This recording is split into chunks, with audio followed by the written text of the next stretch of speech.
राम नाम पापरय गणे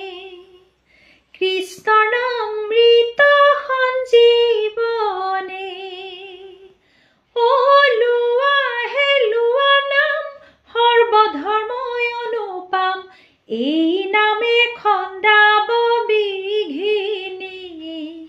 এই নামে খন্দাব বিঘিনি যুগ শ্রেষ্ঠ কলি কবুলয় জীব শ্রেষ্ঠ মনুষ্য ককয় ও ধৰ্মৰ উত্তম নাম জানিলো আয় বিৰাম ধৰ্ম